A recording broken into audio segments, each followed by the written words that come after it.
Santa Teresa de Jesús Jornet. Y si la simiente cae en tierra buena. Hace más de 19 siglos, cuando el Hacedor vio que la tierra que había creado volvía a quedarse estéril en sus frutos humanos y espirituales, tuvo que pensar que el único hombre capaz de cultivar sus campos y abonarlos con su sangre era su propio Hijo. Llegado el momento de sembrar en la tierra estéril de sentimientos, de amor, de caridad, de fe, de esperanza, llama y elige a los necesitados, a los humildes, a los que saben del sacrificio en el duro trabajo.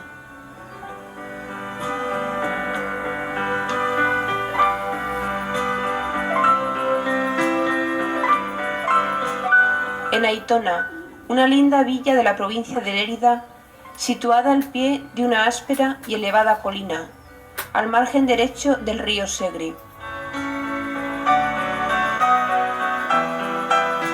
En el tranquilo seno de una familia feliz, de modestos labradores, el lunes 9 de enero de 1843, vio la luz primera la niña Teresa Jornet i Bars.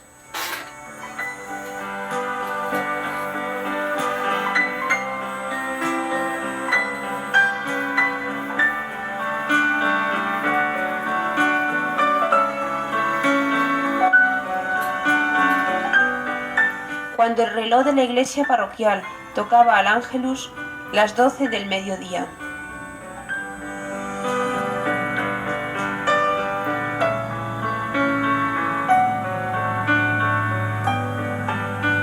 Recibió el bautismo al día siguiente de su nacimiento, según piadosas costumbres de aquellos venturosos tiempos, en los que tan angustiosas les eran a los padres las horas que transcurrían sin que sus hijos fueran cristianos. En la transcripción del acta bautismal dice: en Aitona, provincia y diócesis de Lérida, a las 12 del mediodía del día 9 de enero de 1843, nació en casa de su abuela, en la calle Segunda de Bañuelos, una niña, hija de los cónyuges Francisco Jornet y Antonia i Bars, nieta de los cónyuges Cayetano y Josefa Gaya, y de José y María Palau, todos labradores, naturales y vecinos de dicha ciudad.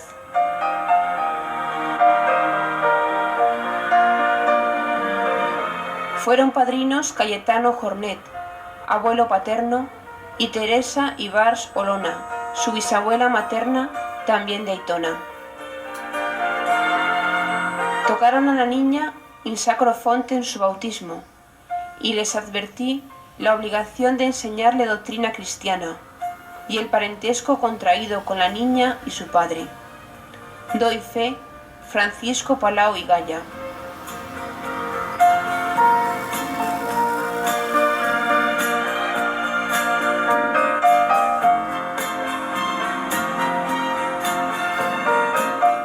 La cándida vestidura que don Francisco le coloca, en estos momentos, la depondrá inmaculada ante el tribunal de Dios.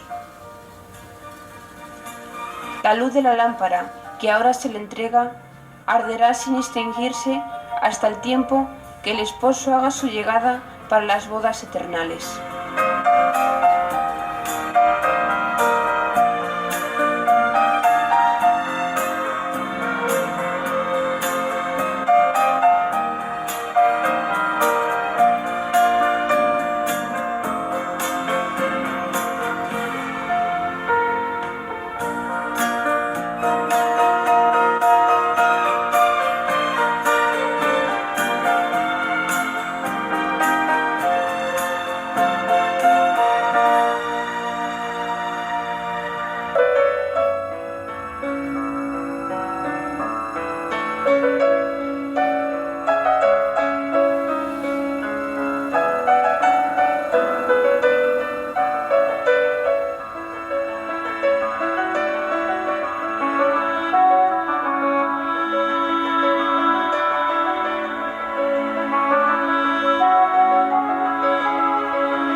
Los años de niñez de nuestra Tereseta, según era llamada, transcurrieron con alegría, jugando con sus amigas, aprendiendo las cosas de una niña de su edad.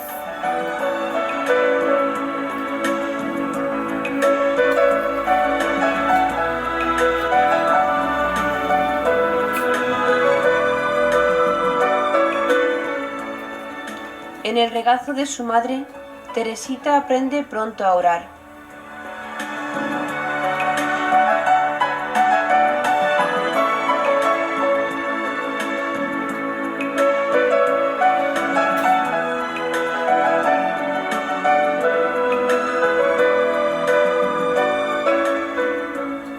Sus manitas se adiestran al gesto de en el nombre del Padre, del Hijo y del Espíritu Santo.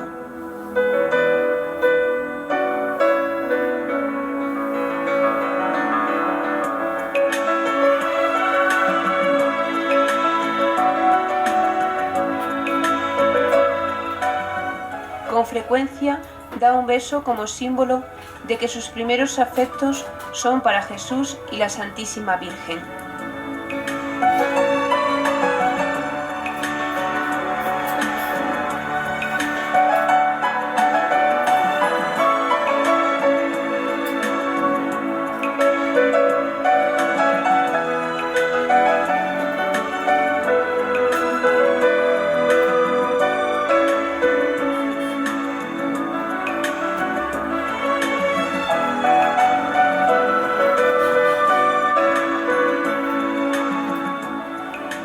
Pasa lenta, pero inexorablemente, eso tan fugaz que es el tiempo.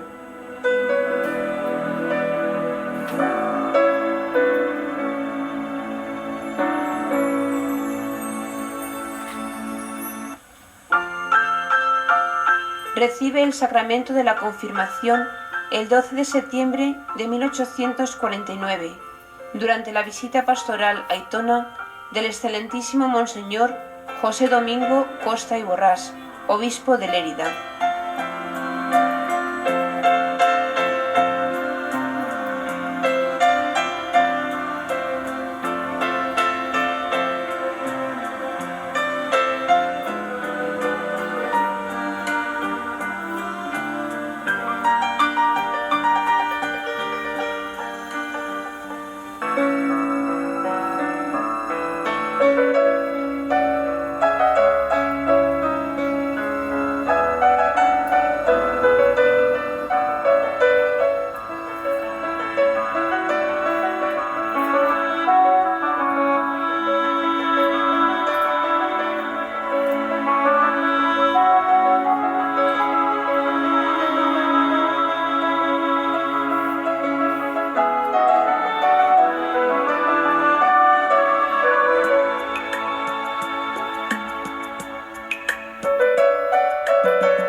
Una partícula de aquel polen espiritual se posa en esta niña, en la que ha querido el sembrador continuar sembrando. El ejemplo de sus padres y sus abuelos, famosos en el pueblo por su proverbial caridad, le enseña a venerar en el pobre la imagen de nuestro Señor.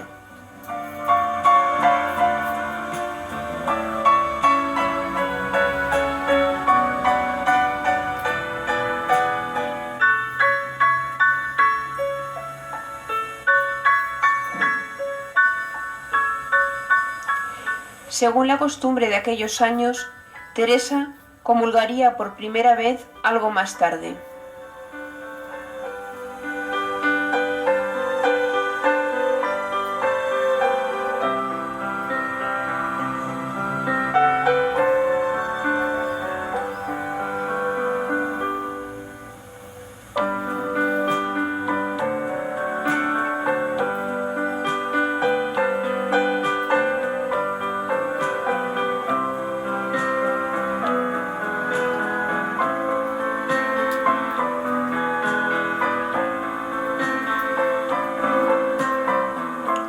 La intensa piedad eucarística demuestra el gran amor que tenía a Jesús sacramentado. Jesucito de mi vida, tú eres niño como yo, por eso te quiero tanto que te doy mi corazón. Tómalo, tuyo es, mío no. Aquí dejo mi corazón, en el sagrario guardado. Dame ya tu bendición como Padre amoroso.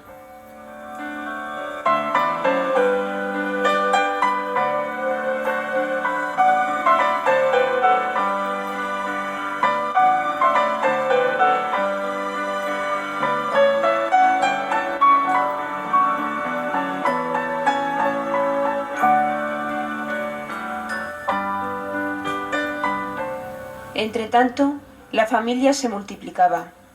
A Teresa le siguen en el nacimiento otras dos niñas, Josefa, hija de la Caridad, y María, que llegará también a ser hermanita de los ancianos desamparados, ya desde los primeros días, y por ello cofundadora de la congregación, en la que fue superiora general durante 16 años al morir su hermana. Y finalmente nació el suspirado hombrecito, Juan, padre de varios hijos, entre ellos 3 religiosas hermanitas de la congregación.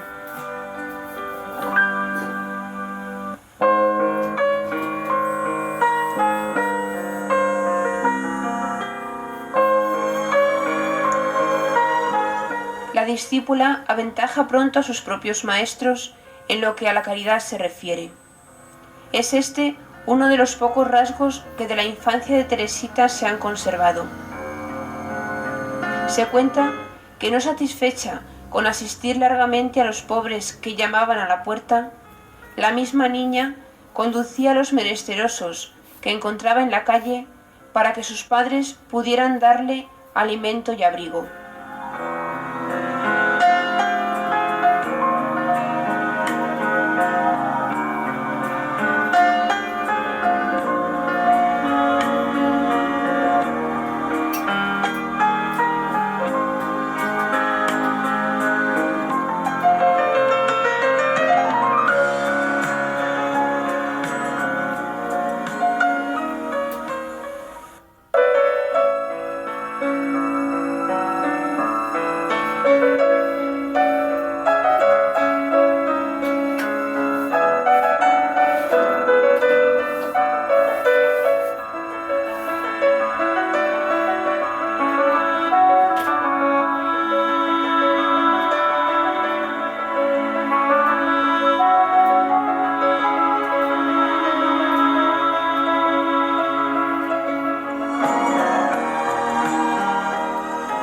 Cuando el sembrador cree que ha llegado el momento de que su criatura elegida está en condiciones de comenzar a sembrar por sí sola, decide que se encargue de cultivar una de las partes más abandonadas del inmenso huerto.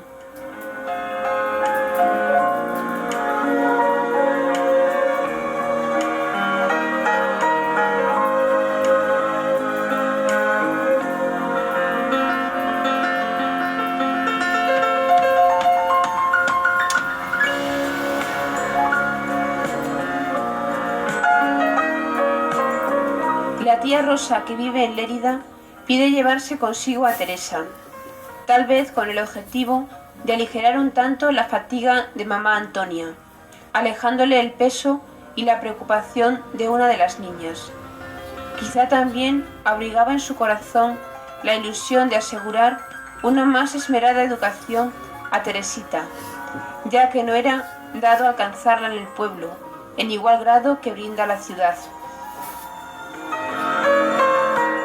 Teresa daba muestras de poseer una inteligencia despejada y aguda. No le faltaba voluntad de estudio. No olvidar que siendo Teresa la primogénita, pronto se hubiera poseído, qué duda cabe, de su papel de mujercita de la casa. Pero nada más. La tía Rosa cuidó de que Teresa no se convirtiera en una niña caprichosa y mimosa.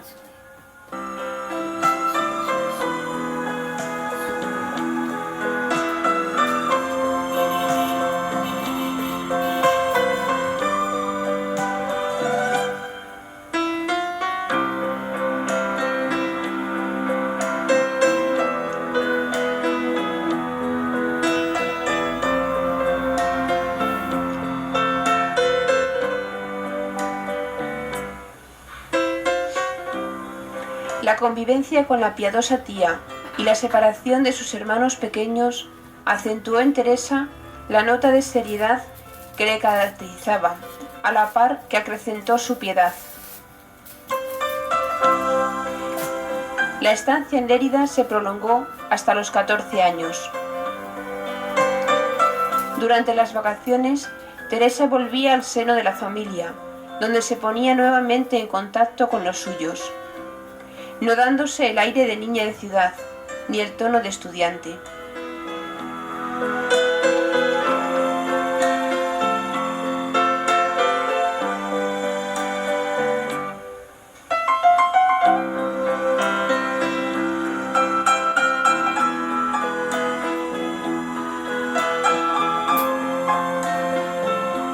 Se mantiene humilde y afable.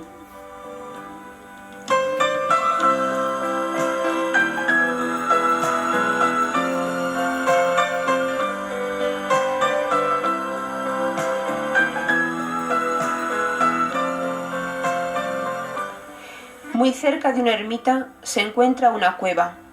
El tío Francisco Palau iba frecuentemente a ella.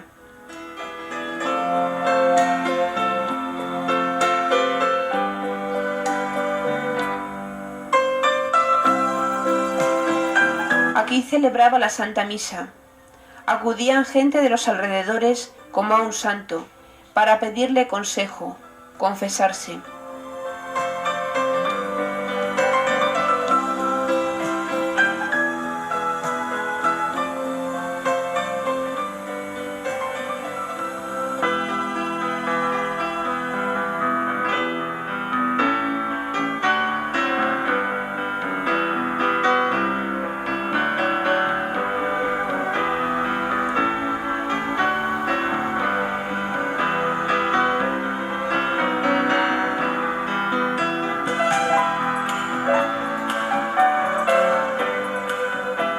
Aquí satisfacía su hambre de soledad y encontraba lugar para sus austeridades y penitencias.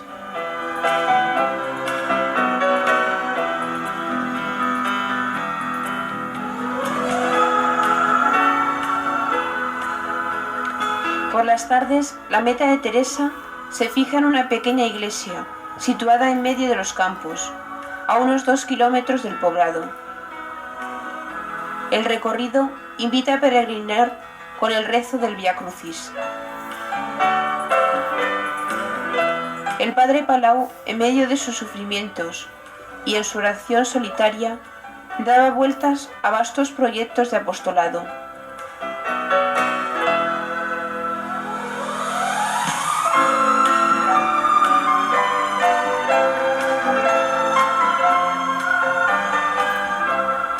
Cuando menos lo advierte, quedan atrás las 14 estaciones de la Pasión del Señor y se han superado los 2 kilómetros.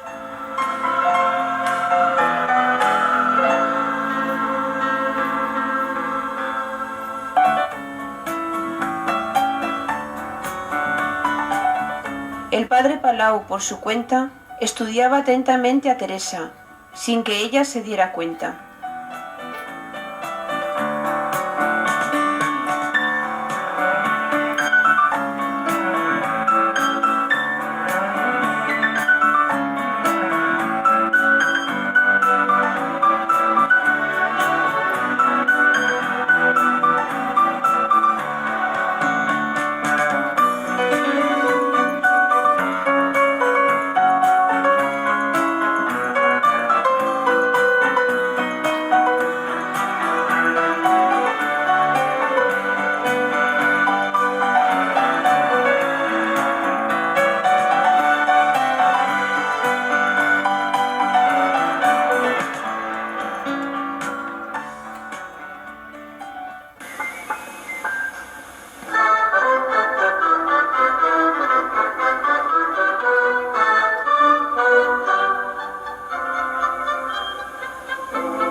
periodo de Argensola es importante en la vida de Teresa.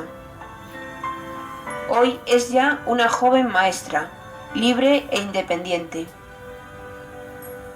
En Teresa no se produce ningún cambio. Sus atenciones recaían sobre las alumnas más pobres.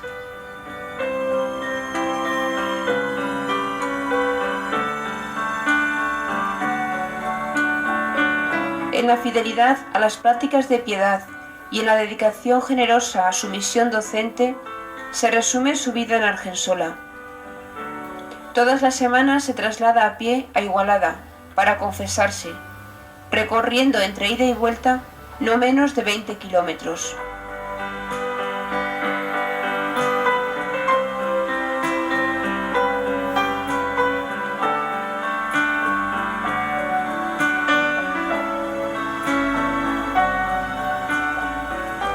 Le acompaña María, su hermana. Se reparten diariamente el pan de la mesa y el pan de las fatigas.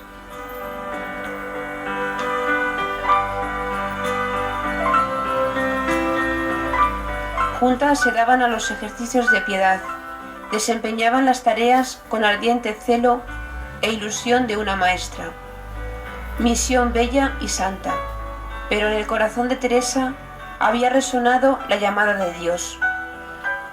Dios la quería consagrada exclusivamente a su servicio. Teresa oraba en su quehacer diario.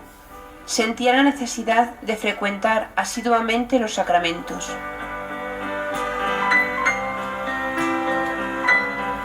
El misterio de por qué recorre a pie 20 kilómetros semana tras semana se hace luz con esta interpretación de la voz que sentía Teresa.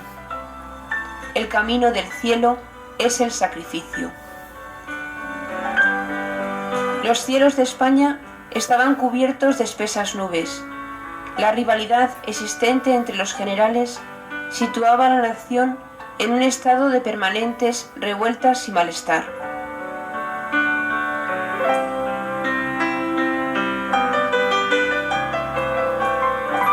En un punto estuvieron acordes Teresa y la revolución. Crecía la persecución y se agitaba el espíritu de Teresa. Cuanto más se enfurecía la marea contra la Iglesia, más evidente era para Teresa su vocación a una vida religiosa plena, alejada del mundo.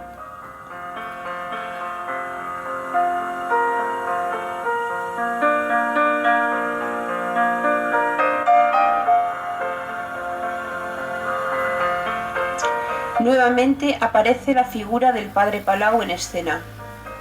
Da comienzo a la fundación de los hermanos y hermanas terciarias carmelitas. La idea del fundador consiste en unir la vida contemplativa con el apostolado activo, mediante la enseñanza y obras de caridad. Pero necesitaba poner en juego una ficha, Teresa. Conocía la virtud y los talentos de Teresa, su generosidad y valiosa preparación. Además, su título de maestra ofrecía protección a las escuelas.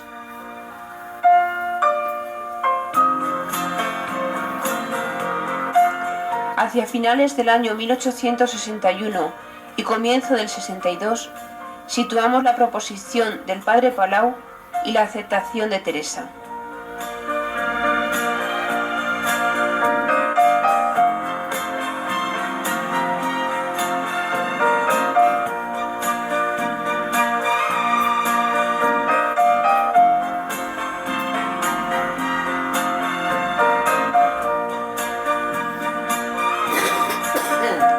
Heme aquí, Señor, que vengo a hacer tu voluntad.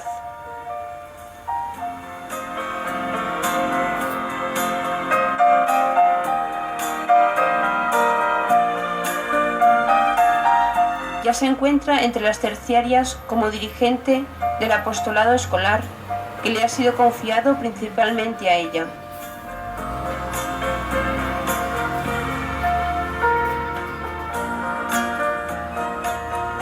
El padre Palau se daba cuenta de que se cernía sobre él y sus casas la amenaza de la desatada tormenta. Los sacerdotes y religiosos no rehúsan beber la parte que les corresponde en el cáliz de la pasión de la Iglesia.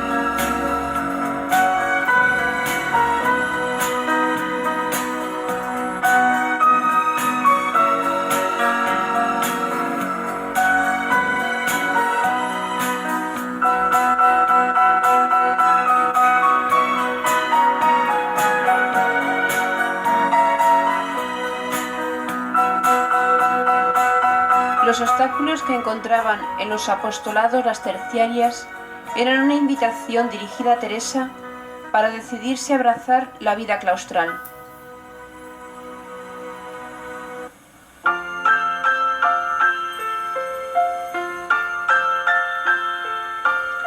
Su hermana Josefa también había escuchado el llamamiento divino.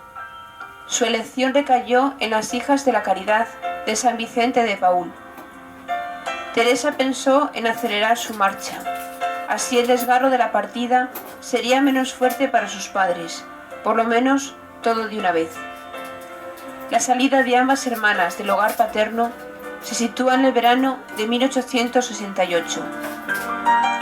Hacia tierras burgalesas miraba Teresa. Castilla parecía ofrecerle mayores garantías de paz que los pueblos catalanes, y las clarisas gozaban en Vibriesca de una cordial popularidad que la situaba al abrigo de las violencias. Sentía la necesidad de dar un paso definitivo que la enclavara para siempre, siempre en un estado de vida conforme a sus aspiraciones, en aquella paz y tranquilidad que transmitía aquellos aires claustrales. Se diría que la vida claustral ha sido ideada para ella. La comunidad se sentía contenta con Teresa.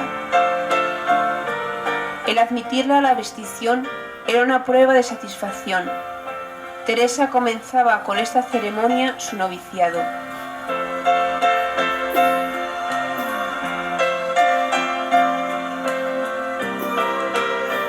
Decía adiós a todo cuanto había amado aquí abajo.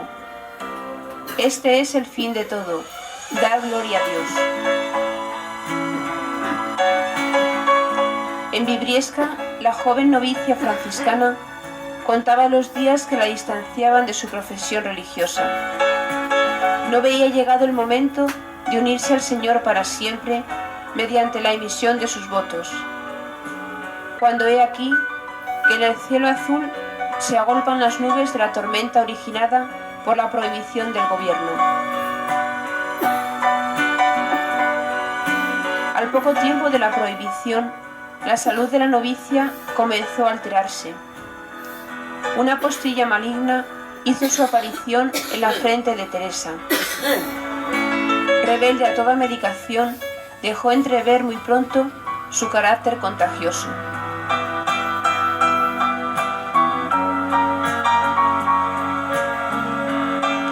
Las superioras de Teresa desplegaron una solicitud maternal ejemplar, pero resultaron inútiles cuantas medidas pusieron. Otros eran los designios de Dios para aquella alma.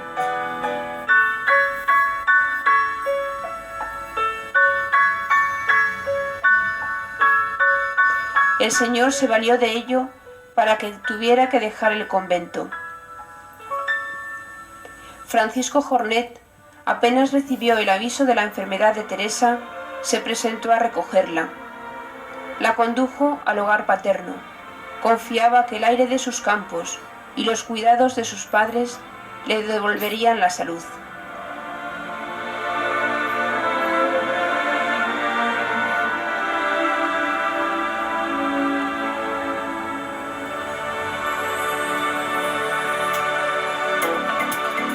Su futuro le era incierto. Sus aspiraciones a la vida religiosa no había sufrido cambio. Teresa la ambicionaba ahora más que nunca. Vuestros caminos no son mis caminos. El padre Francisco Palau iluminó la noche oscura de Teresa. Le invitó a reemprender con sus hijos nuevamente las tareas apostólicas. envió a Teresa a ejercitarse de nuevo en unión con las terciarias en su apostolado escolar. Teresa aceptó. En lo que ella pudiera, colaboraría generosa. El apostolado de las escuelas no le atraía. Sentía la necesidad de entregarse en caridad a las criaturas más necesitadas y pobres.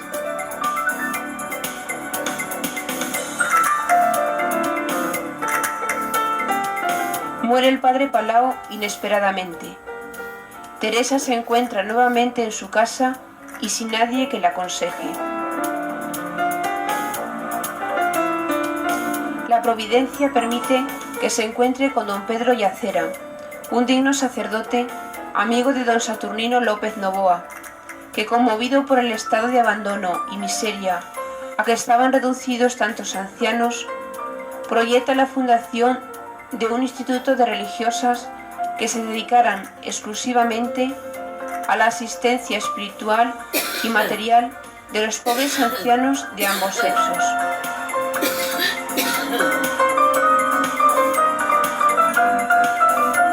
Don Saturnino se entrega a la oración. Pedía luz para ver con claridad cuál era la voluntad divina en este caso. Sabe que existe ya un instituto de semejantes características, pero se trataba de un instituto francés. Sin embargo, su experiencia abriga el convencimiento de que podría alcanzar mayores frutos con un instituto de origen español.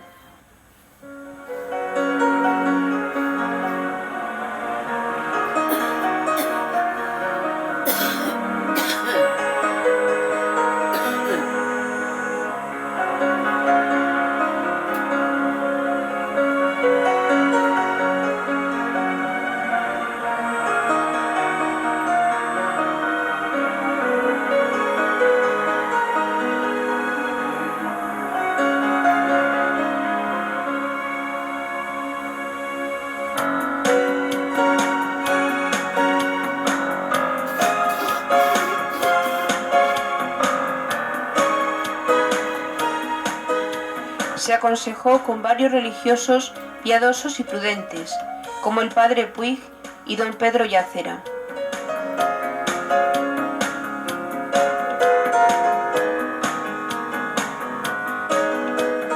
Don Saturnino, junto con otros sacerdotes, estaba tratando de reclutar unas cuantas jóvenes que pudieran constituir la célula del instituto.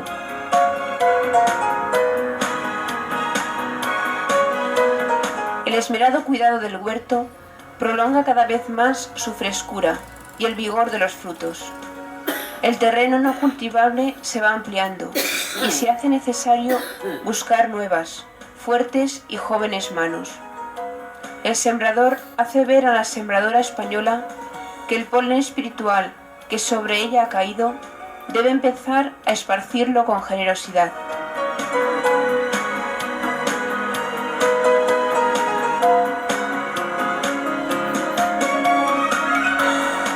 Teresa necesitaba, no obstante, poner pronto en claro la cuestión económica para poder entrar en el instituto. Se le había pedido ajuar y dote. El ajuar lo tenía, pero la dote no. Los suyos habían consumido muchos bienes para que ella estudiara.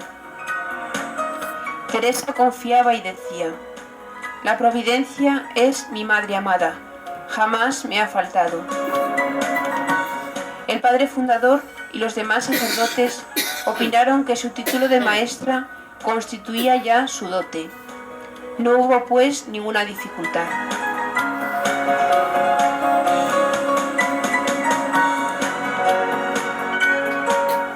La tarde del 11 de octubre de 1972, víspera de la festividad de la Virgen del Pilar, Teresa abandonaba otra vez su hogar de Aitona para unirse a las primeras hermanitas. Para todos Teresa era una buena postulante, pero además la consideraban ya como la piedra fundamental del nuevo edificio. Solo Dios estaba al corriente de lo que cada una de las hermanitas fundadoras contribuían a la fundamentación del instituto. Antes de dar un paso a sus tareas, una meta más centra sus aspiraciones, la vestición religiosa. Tuvo lugar el 27 de enero de 1873, fecha que marca el nacimiento oficial de la congregación. La alegría de aquella jornada tuvo su fondo de amargura. Faltaba don Saturnino. Las ocupaciones del próximo traslado de las hermanitas a Valencia le habían impedido ir. El periodo de noviciado no persigue sino un solo objetivo: transformarse interiormente, prepararse, hacer acopio de vida sobrenatural, de manera que más tarde puedan comunicarla a sus ancianos.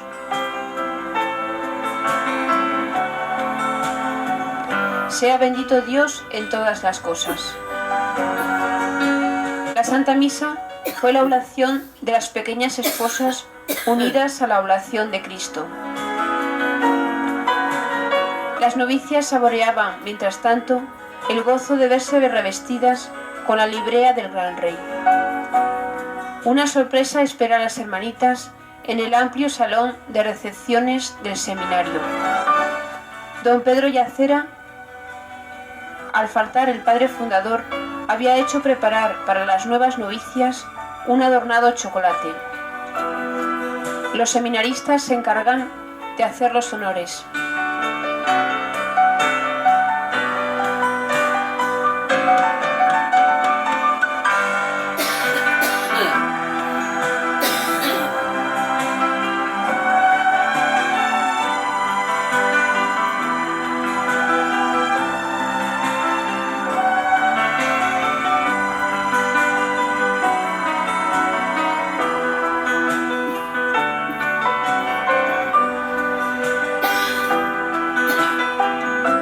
El reloj de Dios marcaba la hora exacta.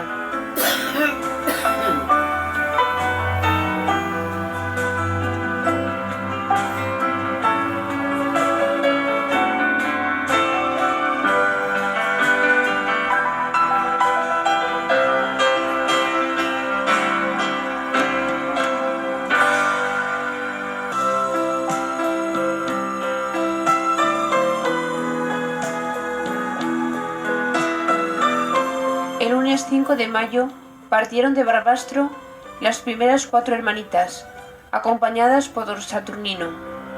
Habían fijado de antemano la ruta: Huesca, Zaragoza, Madrid. Aquí se les unió la madre con otras 2 religiosas y juntas emprendieron el viaje a Valencia desde la capital de España.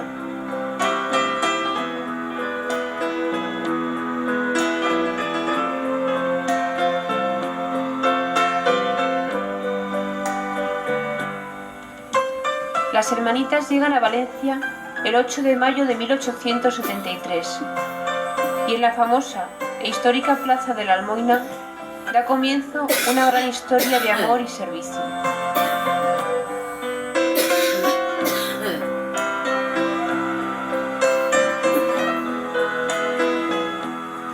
La primera visita es para la Virgen de los Desamparados. El diálogo silencioso de la señora con sus hijas es fácil de adivinar. Hijas, os los confío. Madre, los acogemos. Ahora estaban junto a la madre. La Virgen parecía inclinarse más de lo de siempre, como si quisiera expresarles que su protección no les faltaría nunca.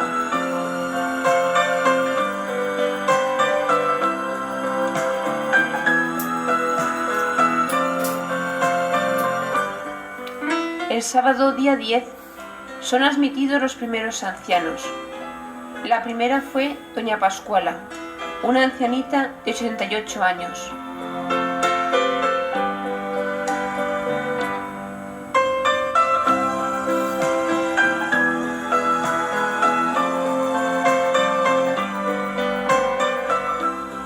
La llama de la caridad había prendido en el pueblo valenciano. En la postulación, los vendedores se afanan por proveerles lo necesario.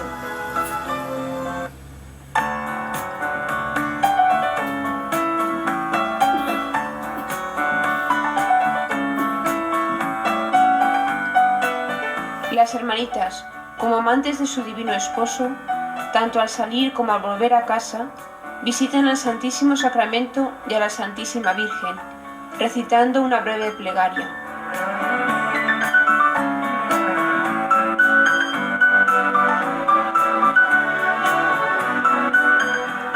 El día 10 de mayo, víspera de la inauguración de la casa, el excelentísimo Monseñor Mariano Barrio aprueba las constituciones del naciente instituto. Las hermanitas son recibidas en Valencia por los miembros de la Junta de la Asociación de Católicos, entre ellos don José María Jaldero. Son llevadas a su casa en varios carruajes. Con ellas va el padre fundador y varios ancianos de la ciudad.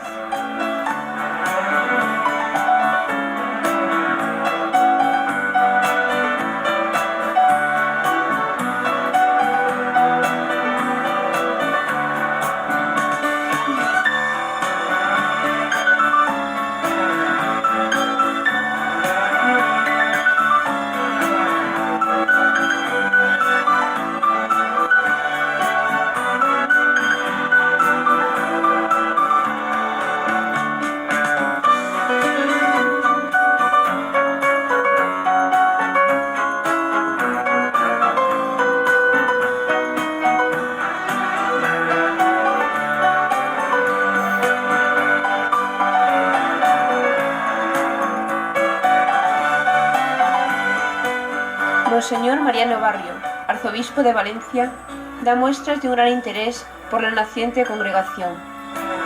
Rebosa de caridad, tiene un corazón de padre para todos los pobres, pero su predilección son los ancianos.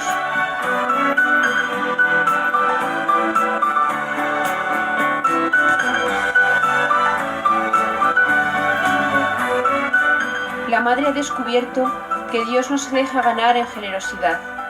Confía en la providencia. Era necesario prestar acogida a cuantos ancianos abandonados fuese posible.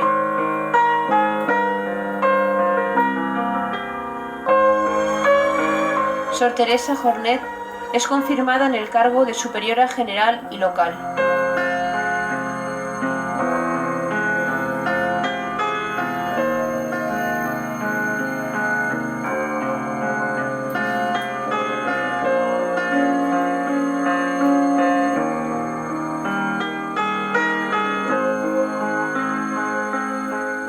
El instinto maternal de la madre sintió colmarse con el consuelo de ver cómo iba en aumento el número de sus hijas.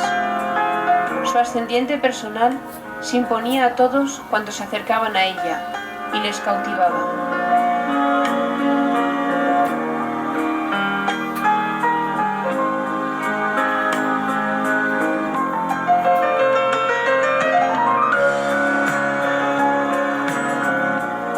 Hacia la segunda mitad de agosto de 1873, don Francisco García propone a la madre la expansión de la obra en la provincia de Valencia.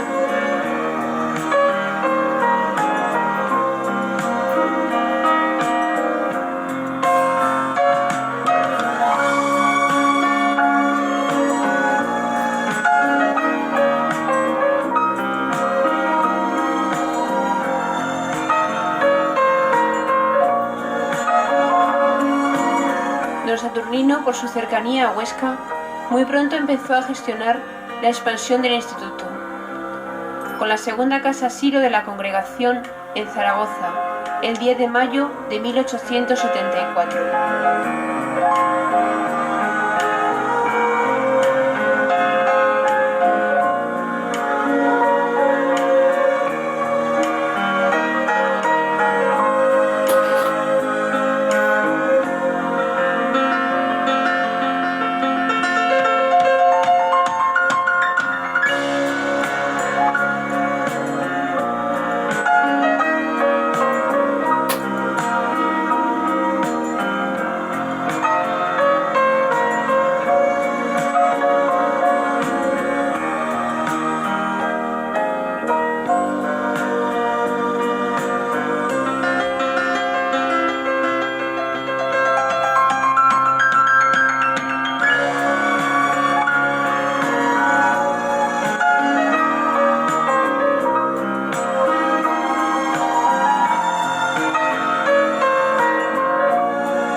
espectáculo era conmovedor. Cuando los ancianos veían a la madre, corrían a ella y la seguían a todas partes, como se sigue a una madre. Así que con gran alegría la esperaban siempre que venía de viaje. Bienaventurados aquellos que me hacen ver a Dios más de cerca, que no me hacen sentirme más viejo, sino más hijo pequeño en los brazos de una madre, en los brazos de Dios Padre.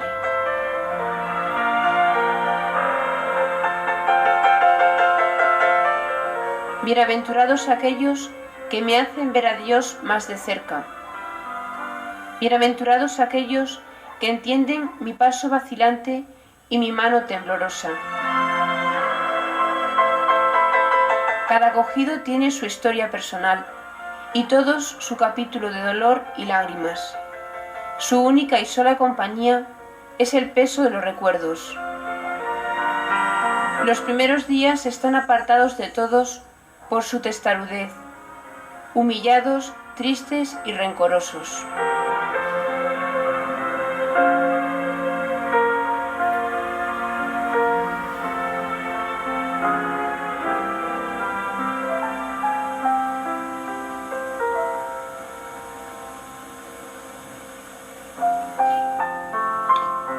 El amor y la paciencia de la madre siguen los pasos del corazón de sus acogidos.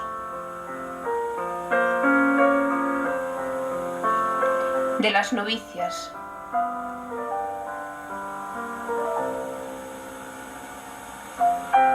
Un encuentro con ella, una mirada, una corrección, transmitía paz y serenidad a toda el alma.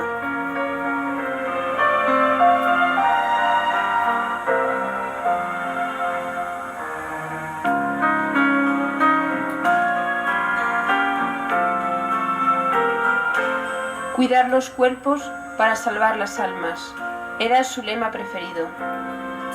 Ella misma bajaba a la cocina para comprobar la comida que se les daba y ver cómo estaba condimentada.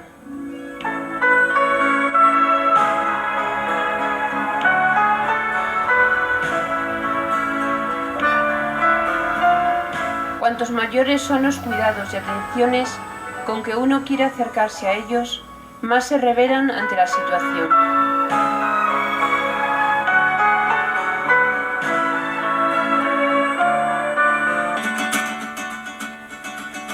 Comienza la aventura de una nueva fundación. Se dirige la madre, junto con otras hermanitas, hacia la población cordobesa de Cabra.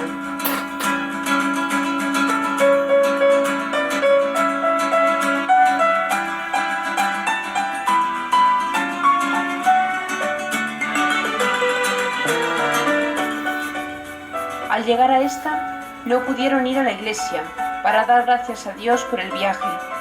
Llovía mucho y la iglesia estaba cerrada.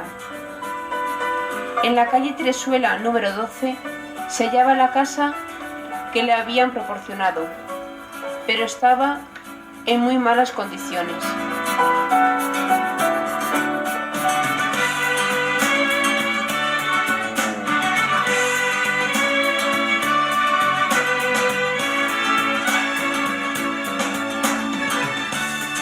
En una carta desde Cabra, de la madre al padre Francisco le dice: tomo la pluma para dar un poco de desahogo a mi oprimido corazón. Dios quiere probarnos. Rogad al Señor que me dé acierto en todo. Si usted viera, padre, la alegría de las hermanas, a pesar de estar así,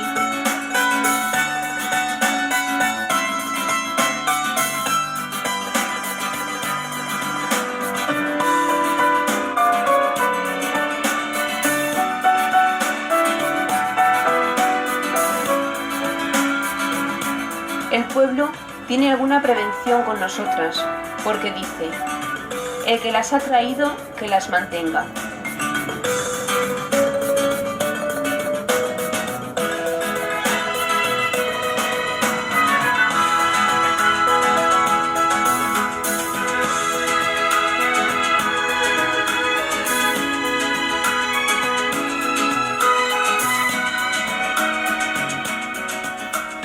Después de tantas sombras se ven algunas luces. Junio de 1876 daba a la madre dos consuelos. Por un lado, la finalización de los trabajos de Santa Mónica.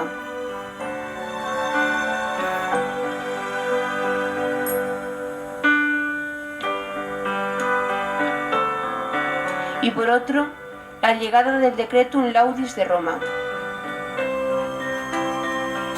Sin esta unión fraterna, serían en la comunidad las hermanas lo que los miembros dislocados o separados del cuerpo, que solo sirven para producir grandes dolores.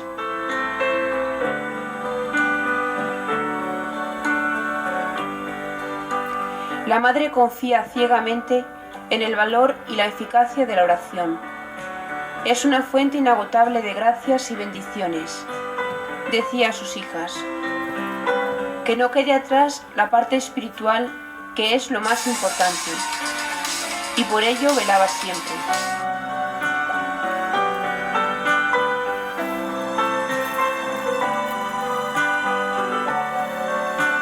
Cuiden bien a los pobres ancianos e instrúyanlos cuanto puedan para que se salven sus almas, que verdaderamente, si cumplimos bien nuestra misión, el premio será grande.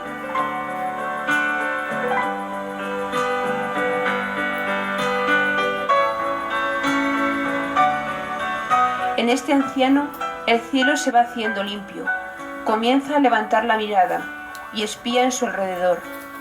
Las hermanitas confían en que pronto se integre con los demás, que se abandone a Dios.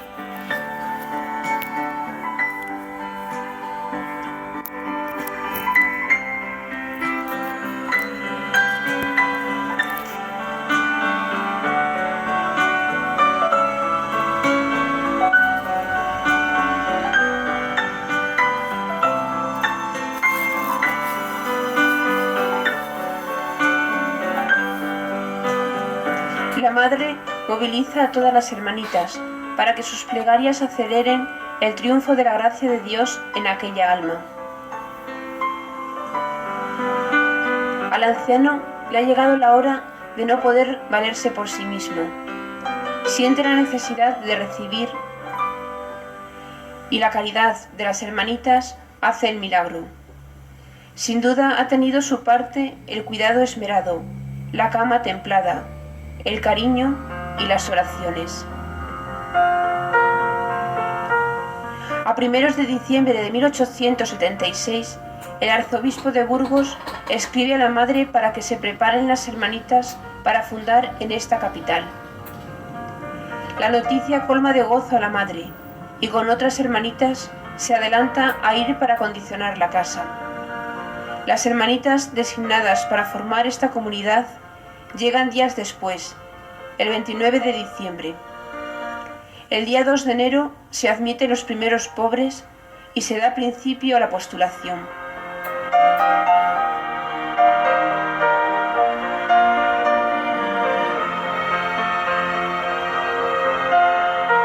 El instituto se va extendiendo poco a poco, a pesar de lo laborioso que es la apertura de una casa asilo.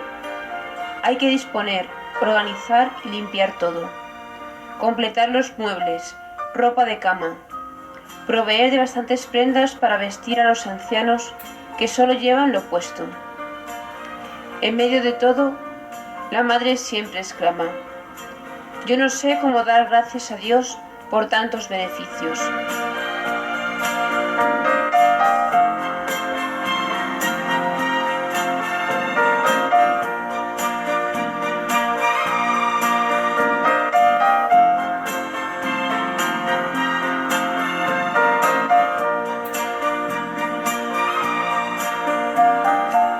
Las almas grandes suelen silenciar las vivencias más íntimas de su espíritu.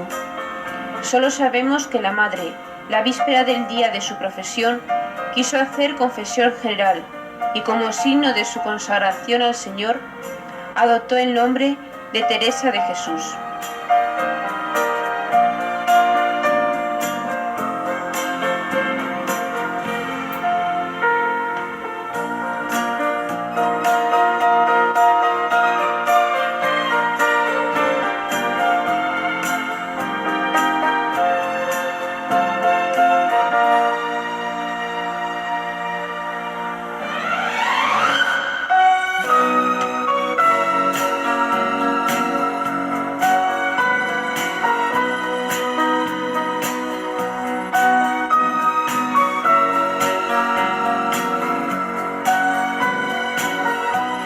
porte alegre y jovial es siempre uno de los distintivos de las hermanitas. Ellas las quiere buenas y alegres.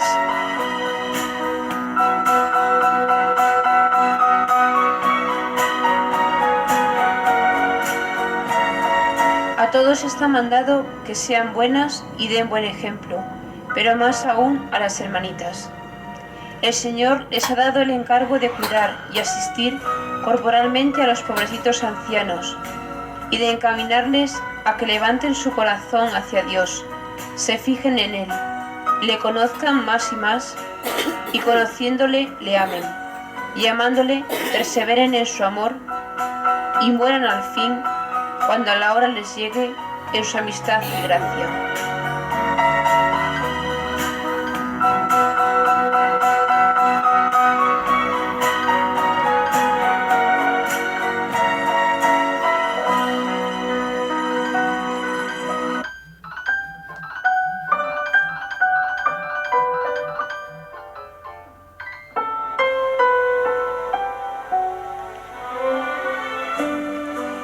No hay en lo humano aguas bastantes con que apagar el amor de caridad que tenía la madre. Esa llama se extiende y propaga llegando a los rincones más apartados, centelleando así chispas de amor hasta el punto de arder en el corazón de Cristo. Al terminarse el año 1885, ya la congregación cuenta con más de 50 casas en España.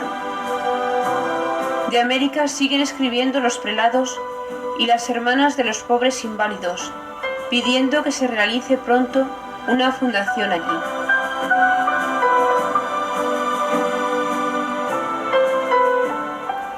El primer capítulo general se pronuncia sobre este punto. Lanzar el joven instituto hacia tierras americanas es un paso muy importante, preciso de meditar. Se decide consultar al padre fundador. La madre le dice: yo no quiero oponerme a nada si es voluntad de Dios.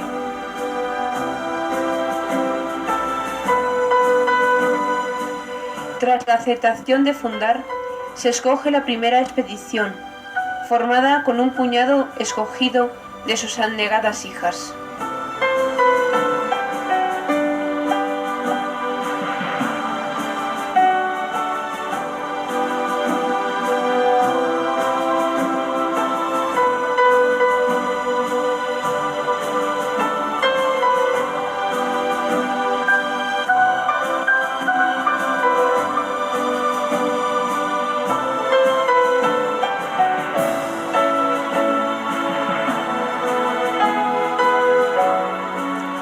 La madre no quiso separarse de sus hijas ni un instante, hasta dejarlas ella misma bien seguras en el transatlántico, que desde el puerto del Grao de Valencia había de conducirlas hasta las lejanas playas de la joven América.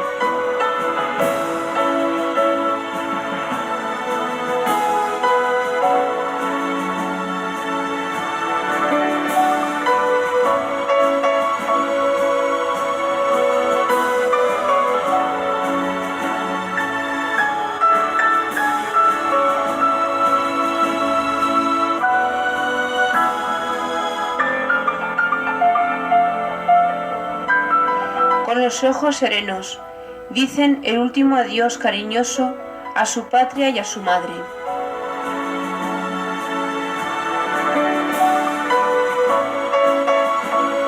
Partían de los brazos de la fundadora para marcharse lejos, muy lejos de sus cariños y sus consuelos, a luchar por la causa de ella, que era la causa de Dios, para dar gloria a Dios.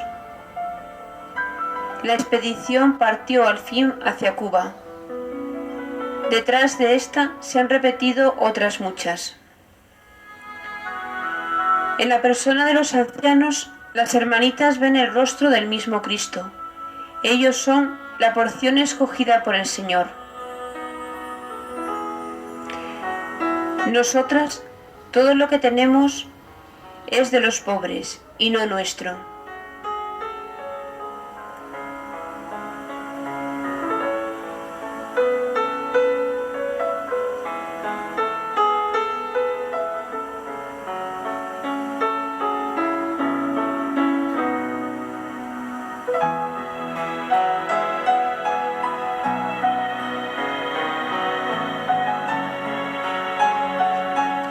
Mientras las hermanitas llegan a las tierras americanas y se adaptan, la madre se refugia en la oración. Ruega a las hermanitas que se han quedado y a los conocidos del instituto que intensifiquen sus oraciones por el éxito de las nuevas fundaciones.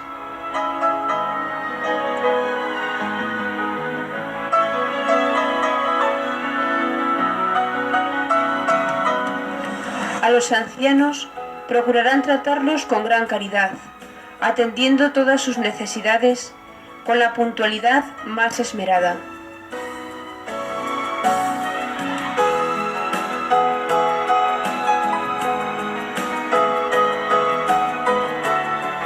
La salud de la madre se ve debilitada, teniendo que permanecer algunos días en su celda.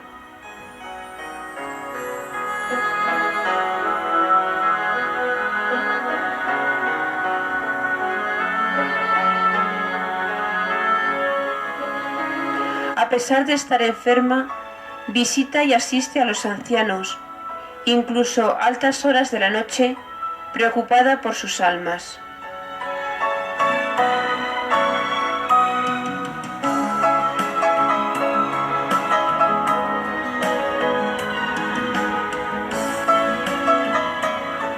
Por algunas semanas empieza a sentir mejoría. Sin embargo, tiene rigurosamente prohibido por el médico el subir y bajar escaleras.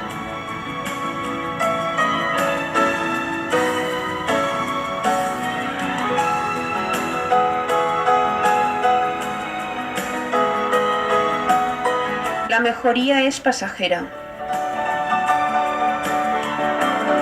Se pensó que el clima de la casa de Liria le convendría más. Ella dejó decidir, serena y abandonada.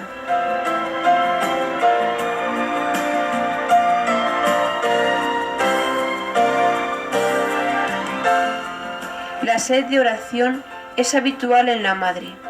Ahora aprovecha que no puede dedicarse al trabajo material para emplear todo el tiempo con el Señor, para pedirle que ilumine a todas sus hijas y que todas sean observantes.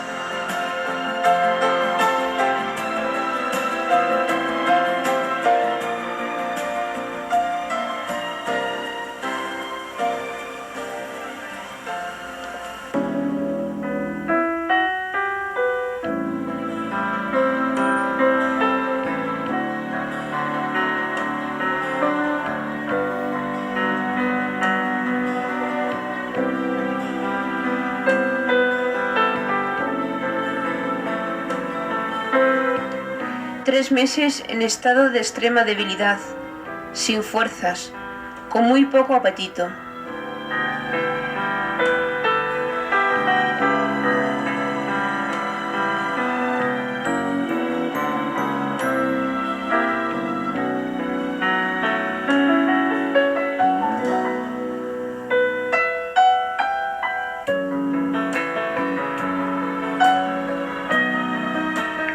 De día en día se va acentuando la gravedad.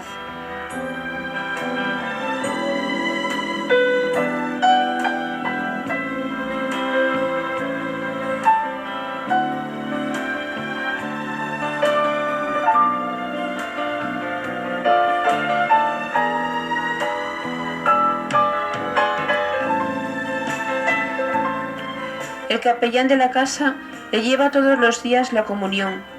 Comulga sentada en la cama, con su santo hábito puesto, con fervor y humildad, edificando así a todos.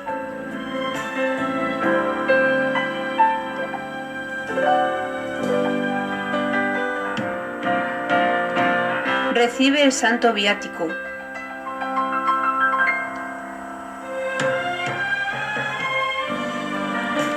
Llama a la madre Gregoria. La madre quería despedirse de sus hijas. Pide que comunique a todas las casas que había recibido el santo viático.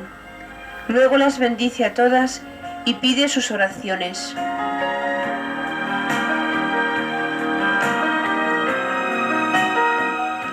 Sufre enormemente. Según los médicos, su aparato digestivo es todo una llaga. No puede tomar más que un poquito de clara de huevo.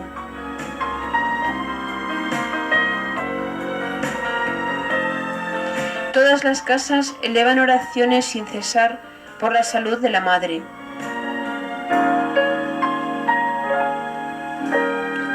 Las hermanitas y los ancianos, con sus ruegos, comuniones, quieren conseguir de Dios esa gracia.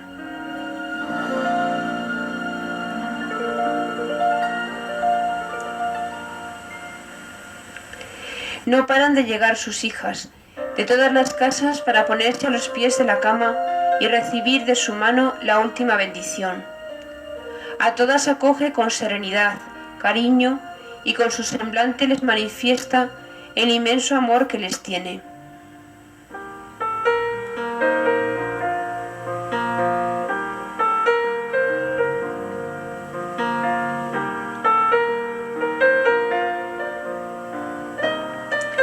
Pronto las dejaré, me voy al cielo.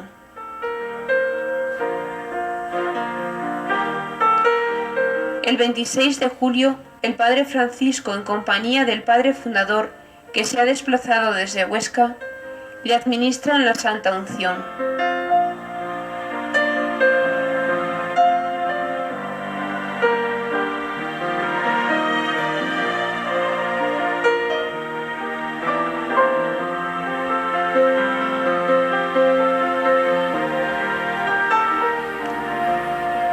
Dios en el corazón, la eternidad en la mente y el mundo bajo los pies. Pocos días antes de morir, el 21 de agosto, el Señor bondadoso le concede el consuelo de recibir telegrama de Roma, anunciando la aprobación definitiva de las constituciones. Bendigamos al Señor por merced tan señalada.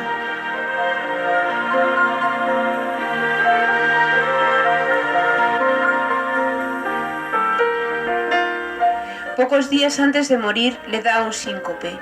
La superiora de la casa llamó a la comunidad que se congregó en torno a ella. Cuando la madre volvió en sí, se vio rodeada de las hermanitas.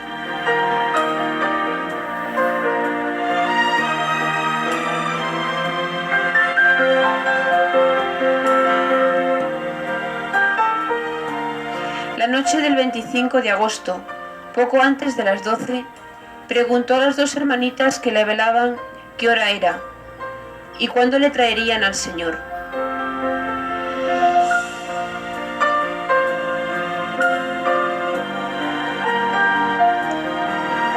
Luego añadió que había comulgado todos los días, pero que mañana no podría hacerlo.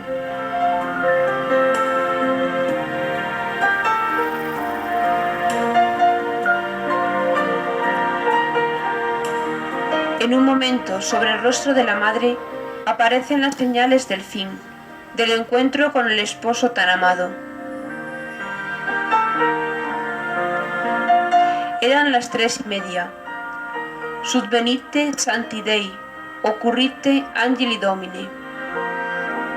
La plegaria de la esperanza posaba su bálsamo en la herida recién abierta del alma de las hermanitas.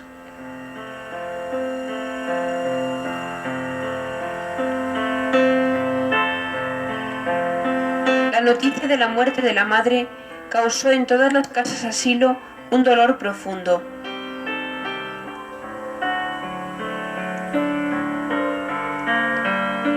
Las lágrimas no fueron tan solo de las hermanitas, también los ancianos lloraban y lloraban sin consuelo, la pérdida de una madre tan venerada para ellos.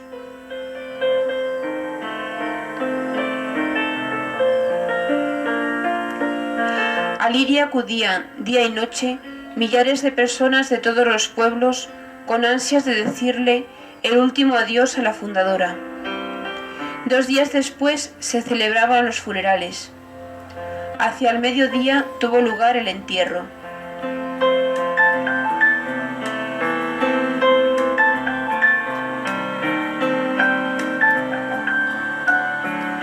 El fúnebre cortejo iba presidido por una nutrida representación de ancianos, religiosas de la población, hermanitas, y llevado a hombros de sus propias hijas, avanzaba lento entre tanto gentío.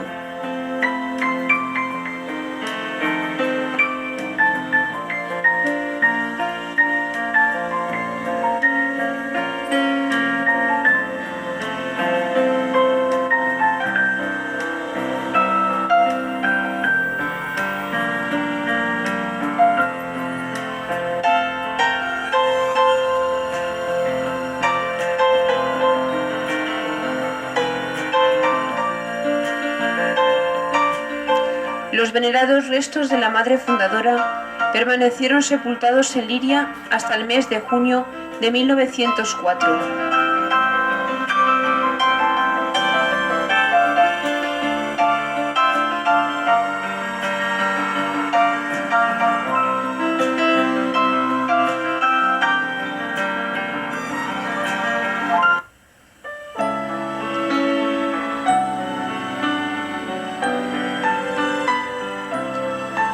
Siguiendo el vivo deseo de todas las hermanitas, fueron trasladados a la casa madre en Valencia.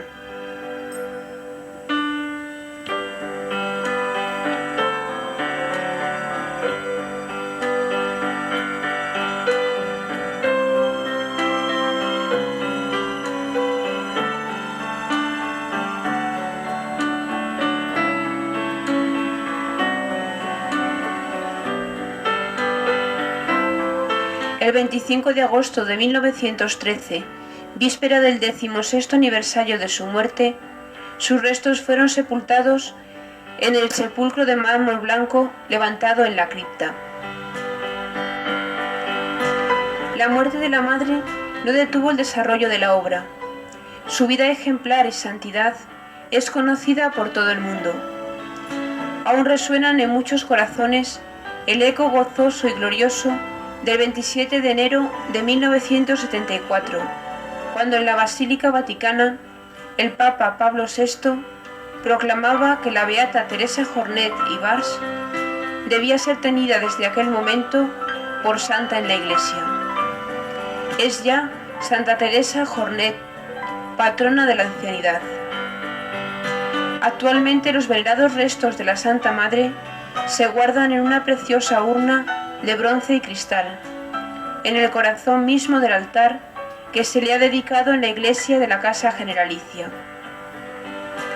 Allí van llegando sus hijas, que se encuentran dispersas por el mundo, a postrarse enfervorecidas, lo mismo que los ancianos acogidos, bienhechores, y todos rezan piadosamente ante ella. Esta sociedad actual nos obliga a mirar de cara a estas mujeres, las hermanitas, que llenas de amor a los ancianos, hacen brotar de sus manos a raudales la ayuda concreta, real, amorosa que necesitan. Fieles al testamento de su madre, como ella lo hizo sin cesar y por Dios.